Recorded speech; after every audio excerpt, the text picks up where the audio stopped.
So 2.5 years ago, I began my healing journey, but also I wanted to see the land, up close and personal, because I really want to get about 5 acres to build a yurt on and, raise some chickens and make a small farm. I really miss my garden. That's the only thing I miss about being in a house.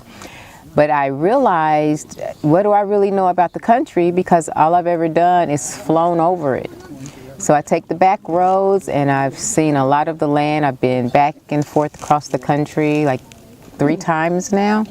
Met a lot of good people, made a lot of good friends. I found myself planting a garden for one lady in Texas, helping another lady clean up her property so that she can sell it. So it's been quite an adventure. I have been blessed because I was terrified to buy a used vehicle. But the first mechanic I took it to told me that I could ride this baby back and forth across the country as much as I wanted. So I've really enjoyed my journey.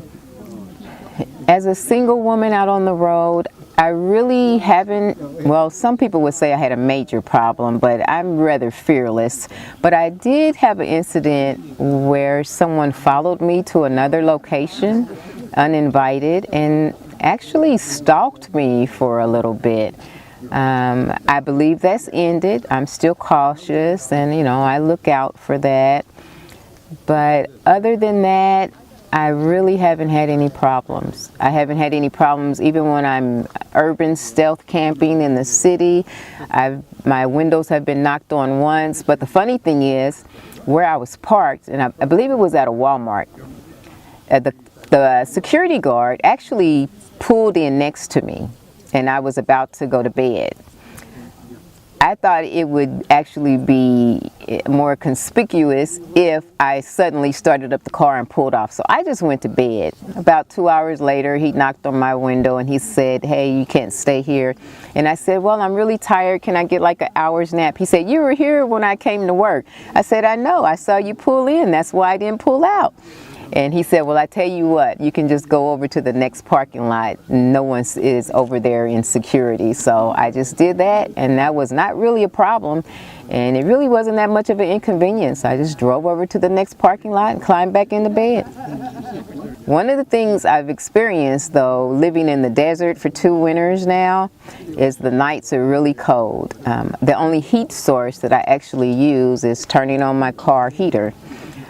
But I have now learned that if it's really cold, like it was last night, I stuff my winter garments all around the edges of my van, and it blocks off the draft. So that's one of the things you have to be concerned about, how you're going to deal with the weather.